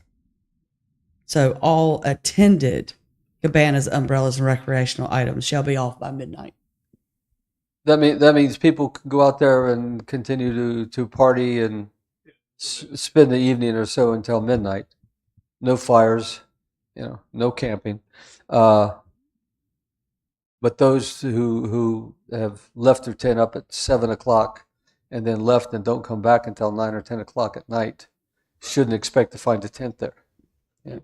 Mm-hmm. Read through this and make sure this writing's 100% correct before y'all do this. Because the last time it didn't get done, and that was the biggest question why I would not sign it, because it was to the point that by the law that was wrote in the first time, if you had a chair on the beach after 7 o'clock, you was in violation, which was not the circumstance at all. So just make sure that this writing is right before I sign this thing. And this is from Stan, Chief, and myself with this language. So this is all correct.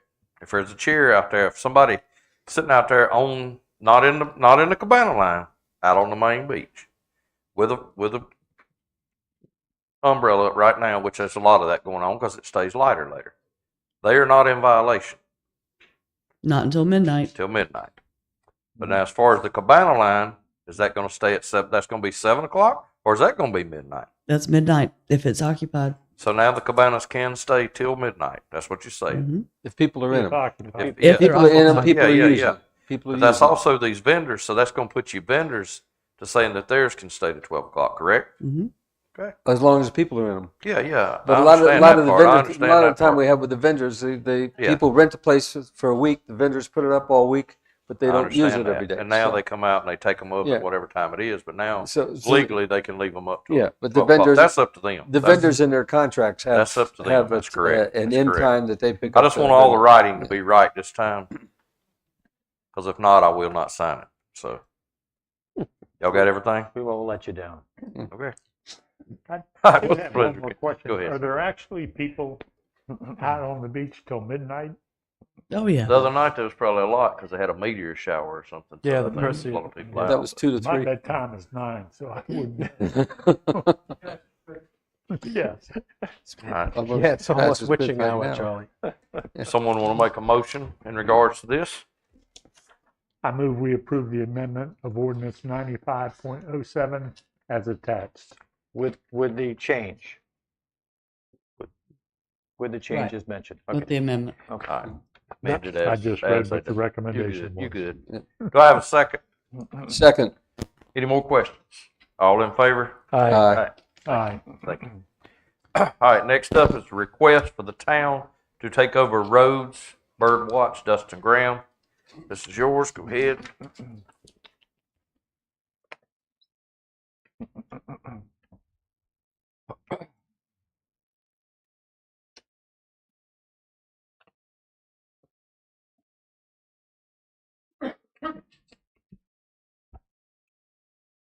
Yeah, Riptide's petition the town to take over Lombard Drive, Sunrise Drive, and Duckberry Court. And that is located in Sea Trail off of Clubhouse next to Crooked Gully Circle. A new subdivision. It's called Birdwatch. Now, I asked Dustin earlier before the meeting began about this, because normally when we receive a request like this, we receive paperwork with it from an engineering company that show the core samples on the road to make sure they're okay, but up to our standards, and drawings and so on. That this didn't contain any of that.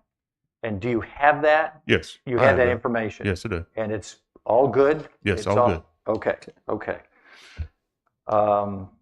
The only other thing that I did say to Dustin was these roads by design are 35 feet wide and that includes the right of way, the roads. And I just want to make sure that's okay as we get money from Powellville and so on for road.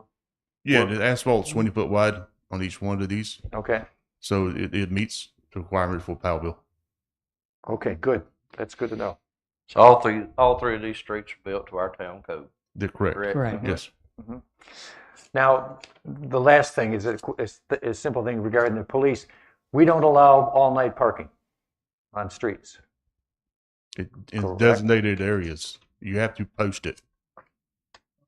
Some Yeah, areas. some areas. Okay, okay. Because these streets, the driveways, many of them tend to be small driveways, and a lot of people park on the streets.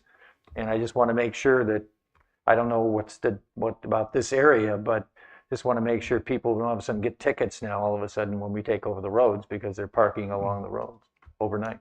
No, we have to post it. We put a no parking sign and all that. Okay. And if I'm not mistaken, the only places that we have that is on any of our parking lots. Yeah. Like the gazebo, the island, the park, The side pier. streets. Sunset Boulevard, Yeah.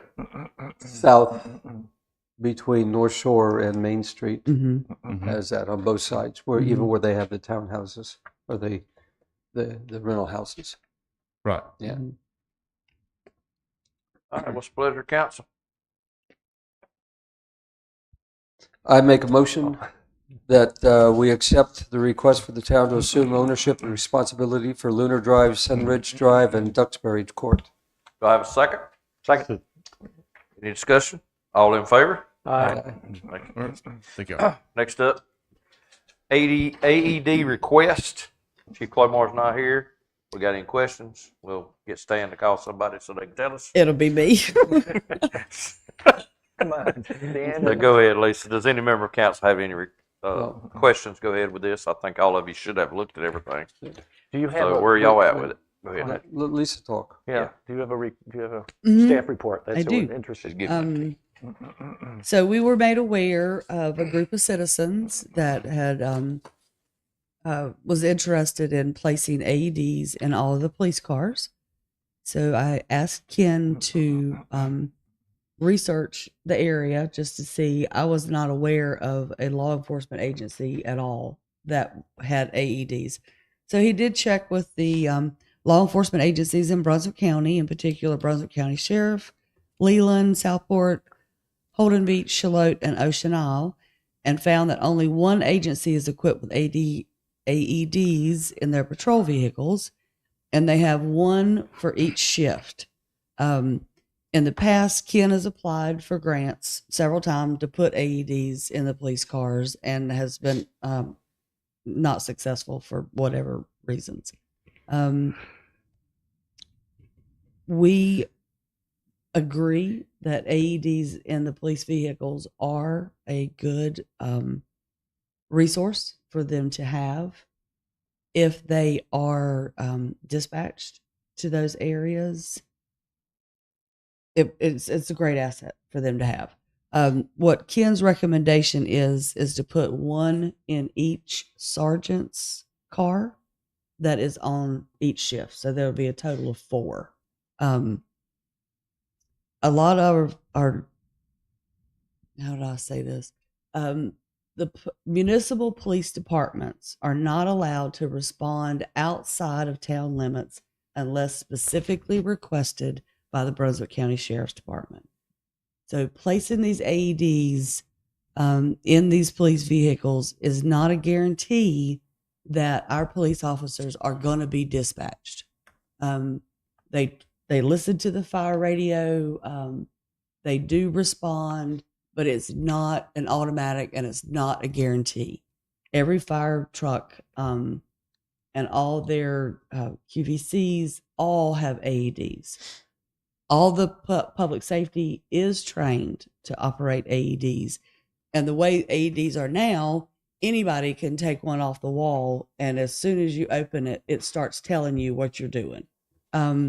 So Ken's recommendation is to purchase for the town, to purchase 4 AEDs to be placed in the sergeant's vehicles, and to get them there before September. And he has given you all quotes. It's actually on 5 though, this quote, correct? Yes. Yeah, and I didn't understand the 5, and Ken had to leave today before I was able to get back to him. Do you know why this one quote's got 5? You always need a spare. That's gonna put it back Right. down to about 6,800 if we go with 4. Right. Yeah. But 5 would give you a spare. Mm-hmm. And you know, Yep. I would assume So these we are like in everything else. 100% agreement that this is a good idea for the town to purchase these and place them in the sergeant cars. Just a question about the placement. So the 4? It's a quote error. So I'm sorry. It's 4. Okay. Okay. We don't need a spare. Okay. So the reason to put them in the sergeant's cars, they would be the most likely to respond quickly to say a call that that someone's having a medical emergency that would require the AED. Mm-hmm. They're the most likely to Yes. to respond to something like that. I Yes. think it's a very good idea to have. And every shift has a sergeant. Yes. Yeah. Give it to the sergeant, and then they have to make a decision, and then relay that decision to someone else. They make a decision and they respond instantly based on their own. Okay. So by having 4, that means that there'll always be at least 2 in circulation. Is that how that works? There'll always be 1 per shift 1 per shift. in the police department. Okay. Mhm. Now we got to also, yeah, we got to also remember here that every fire truck, fire captain's, assistant captain's truck, they all have AEDs also. Mm-hmm. And our fire department normally can get anywhere in Sunset Beach within 5 to 7 minutes. So that helps. This would help, and so I think it'd be better coverage. Yeah. For AEDs. My wife used to work on a fire department ambulance back in New York when we were there, and she tells me all the time that for each minute that the heart is not working, that you're losing 10% of heart muscle. So speed is of the essence. And the Zoll equipment that has been quoted here is supposedly the best from what she tells me. So I think this is a good idea. So I have a question. We have two quotes here. What is the ZM AED Plus package? Is that what am I missing here? This quote. I don't have From any Cardio idea. Partners. I don't have any idea. We have an ATS quote and a Cardio Partners. Yeah, The Cardio Partner says fully automatic, and the ATS says semi-automatic, which I don't know what that means. 2018.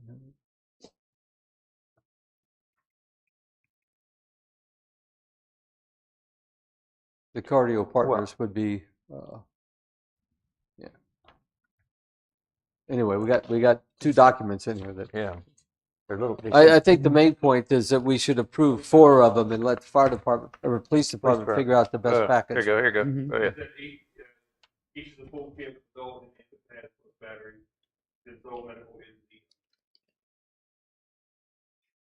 So it's two different manufacturers. Yeah. With similar products. Two different quotes. One of them just has 5 listed, another one just has 1, but if they needed 4 or whatever, that's what it would be per unit. Okay. Yeah, I think the best thing. we Virtually do is- about $100 difference there. Yeah. But it's two different manufacturers. Yes. Yeah. Two Zoll different, and basically ZM. 2 different bids. ZM, yeah. Yeah. One says semi-automatic, the other one says automatic, so that may be a $100 difference there. What do the fire trucks have? We don't know. Richard's done gone to bed, or we'd call him, but he's good to go. Well, That's something we can figure out. It's just, I think we can approve this. yeah, then we can look into that, yeah, just as far as and seeing then if determine which it's is the something best that one to the town get. will go with. Yeah. So what's the pleasure of council in regards to purchasing the AEDs once we get the final pricing on this, once they figure out which unit they're going with? Is this something you definitely want to look into? Do I have a motion? I'd like to make a motion that we authorize the police department to purchase 4 AEDs. All right, do I have a second? Second. Any more discussion? All in favor? Aye. All right. Moving on. Next is our ABC Board Travel Policy Letter. Of course, the ABC Board is wanting to use the town of Sunset Beach and travel expenditure reimbursement policy. This is what's in existence now, What's in right? existence. And Do this they is have just to the ask you annual for letter. Do they have to ask you for approval to travel Mm-mm. when they make a trip? Mm-mm. Who has oversight over their travel? The ABC board. Okay, which we Is this town policy? Is that what Mhm. you're saying? It's town policy? Okay. Yeah, this is just housekeeping. It's an annual letter that we send to the chairman of the ABC board. Yep. I make a motion that we approve the ABC Board's use of the town of Sunset Beach travel and expense reimbursement policy. Do I have a second? Second. All in favor? Aye. All right. ABC Board Member term expiration. We have a board member that's his term's fixing to come up. It's just us asking the council, advise the clerk to put it out to the current member, advise, schedule any interviews with applicants. I'll move that we authorize the clerk to notify the current member whose term is expiring and advertise the position and schedule interviews with the applicants. Period. Second. All right. Any more discussion? All in favor? Aye. Aye. All right. Next up is Sea Trails Property Owners Association property, which is where we currently vote at, for those that are not familiar with it. And the town's looking in, they have been offered this property.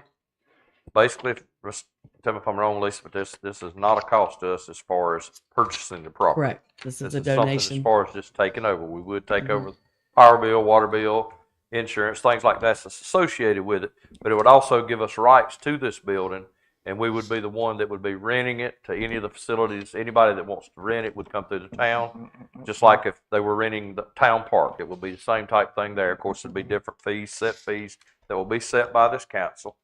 And then anything that is already set up for where the county does vote there and all that stuff, all that would continue. We would just be taking this property over. Correct. Is there anything else that you need to go through as far as this for the council? I think everybody's seen pretty much what's what. Go ahead, John. Lisa, you said there was a change. For the MOU, I do need one change in item 8. It says the president of the Sea Trails POA, and I need to add, or its designated board member. Okay. And then, John, you had a question about number 2 on the times. On the item number 2, the POA provided us with the hours on first and third Tuesdays and second and fourth Tuesdays Right. that they use for their activities. Could mhm. you look First those and- up and include those in the MOU? First and third is 6 to 9, and second and fourth is 12:30 to 4:30. If you could And- put that in. I will. Put that in the final documentation, yes. So we just, And then finally, when you'll later come back to us with fees and everything else that we would approve. Yes, sir. correct. Okay, good. Thank you. That'd be a separate Alright. action, right? Yes. What's the pleasure of council in regards to taking this over? I'd move that we accept the donation of the property located at 200 Station Trail, Sunset Beach, North Carolina, and approve the MOU. With As a- added as things. amended. With As added amended. things, Yep. Yeah. Yes, thank you. All right, do I have a second? Second. Any more discussion? All in favor? Aye. Aye. All right. Next up is this where we added this in the new business. Basically, I'm just going to read it out. This is just where we're at with this. Palm Cove has asked the town to support its application to Brunswick County for the county to be the applicant for their dredging efforts instead of the town. Where they had come to us a while back and asked some questions about us supporting it and going through the application off, they have now changed course and they want to go through the county. All they're asking is it okay with the town? They don't want us to feel like they're stepping on their toes from the county. What is in regards to that? I don't really need a motion or anything on this. I just need to know what kind of angle y'all going in. We do we need a motion? No. No. You just need a consensus of if you're okay with Okay. Palm Cove. Good? Yeah. Good? Yes. Everybody pretty Yes. good? Good. So Yep. you can pass that on to them. That takes care of that. Thank you. Next up is disposition of directives. Anything need to be added for our September the 5th meeting? Public hearing, which was brought in tonight for our UDO. Anything else? Lisa, do you think it's time to start looking at obstruction within right-of-ways discussion? Start talking about that a little bit, or should that be delayed for a little bit? We are ready to discuss it anytime you are. We have an ordinance on the books already. We just need to develop a plan for enforcing that ordinance.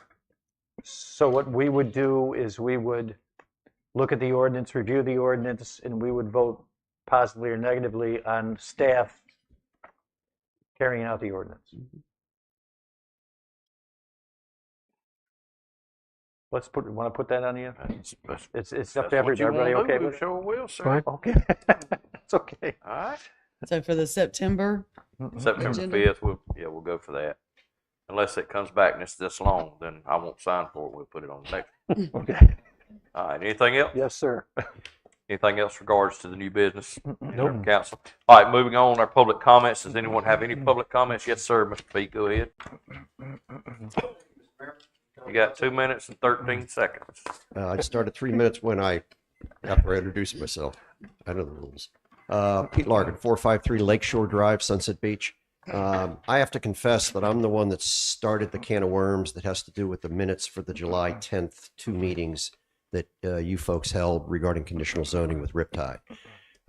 Just to make a general statement, Katie does a great job with minutes, but the minutes of the meeting are not a transcript of the meeting, and they're not intended to be. Similarly, Wes McLeod's Council of Government bullet points that he generated, I don't believe is intended to be 100% inclusive of everything that went back and forth. However, we have the benefit of that camera and YouTube right there, thanks to Alan, where when I approve minutes for the planning board, I look at what Katie submits and I look to see generally that it's correct. We don't want to nitpick at it, no need to. And if there's something that isn't said in the minutes that isn't overwhelmingly important, we don't call her to add it in. However, we have 3 items here. We have your minutes, we have Wes McLeod's bullet points, and we have the YouTube. Now, when I said I started this can of worms, I sent to a couple of council members, because I didn't want to break the open meeting rules, half a dozen points that were not included in the minutes and were not included, or at least were not clear to me in Wes McLeod's bullet points for the conditions. But to me, they were important. Now, until we get the master development plan, which is what it's called in the conditional zoning ordinance, which are the 22 subject site drawings that show things like what is preserved property for trees. Mr. Corbett brought up a point which created some confusion, at least on my part, where he talked about drive-through restaurants. That was not one of the points that I brought up to him. What I said is that there would not be a through street on site number 15 between Kings Trail and Sunset Boulevard. And that was missing. And to me, as a planning board member, that was extremely important for the impacts of that site, one being commercial, one being residential, on the Kings Trail people. And but it was not the drive-through restaurants. So there's things like that until we get the master development plans and put it all together. And I mean, Chad does a great job. However, to just say that Chad is going to take Wes's notes, look at the drawings, and assume that everything is complete, we get the authority in the planning board from you. Chad gets his authority from you. And unless council looks at all of those documents and makes sure that they're satisfied that all the conditions are in fact met, then I think we're missing an opportunity. Thank you for the 3 minutes and 10 seconds. Thank you, sir. Should have known you was the troublemaker in that. Anything else? Anyone else got anything they'd like to say? All right. Thank you. Thank you for coming out. All right, if not, do I have a motion to adjourn? So moved. Do I have a second? Second. John, you got any more questions? You got Why are we- anything you want to say? I Why- see you. Why are we still This here? is your last chance. It's time to go All right. home. All in favor? Aye. Thanks, guys. Some of us